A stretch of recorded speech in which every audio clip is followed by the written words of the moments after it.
Hey guys, we've got a brief update here on the situation that I talked about the other day regarding Japan and the ongoing situation with payment processors. This is a situation that's been going on for quite a while now, going back years even. And in the prior video I made from a few days ago, I did a bit of a recap on the most recent stuff occurring in the payment processor situation with Japan, so to speak. So if you're not familiar with this topic at all, please consider watching the prior video for additional context, as I don't want to do another TLDR recap sort of thing here because, as mentioned, I just did one 2 days ago and it would be way too redundant for people who just watched that one. But anyways, after the recap part of that video, I discussed how Japanese politician Taro Yamada had addressed a situation where a Japanese otaku dating site had Visa suspending their services on that website. This, of course, being the latest incident in this whole payment processor mess. And this mess with payment processors going after Japan for various reasons that seem extremely hypocritical when you see what else they're servicing in the West, had reached such a boiling point that Yamada Taro had essentially said that if the abuse by payment processors were to continue,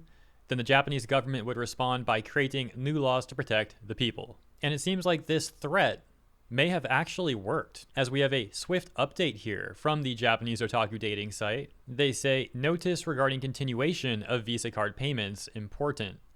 Regarding the suspension of Visa card payments that we told you about the other day, we have just been contacted by the payment processing company and have been informed that payments will now continue. We do, however, have a lot of skepticism from the people of Japan, which we can see in the responses. Taking a look at some of the most liked quote tweets, for example, we have this one that reads, "This is absolutely unacceptable. The fact that they suspended payments and then hastily retracted the plan, thinking that a regulatory bill would be passed in the Diet, shows that they were making this decision based on the arbitrary judgment of an individual.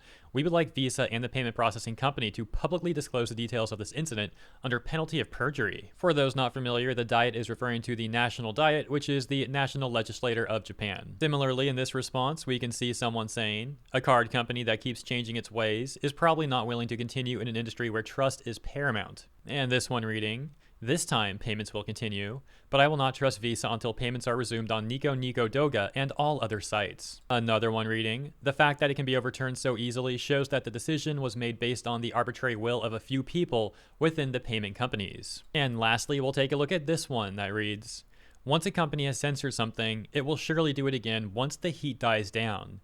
Moreover, Visa was recently inspected by the Fair Trade Commission and had just been asked by Representative Taro Yamato whether or not it was conducting censorship in Japan, yet it is an international company that carried out the censorship. You can't trust them as a business partner, so it would be better to change them if possible."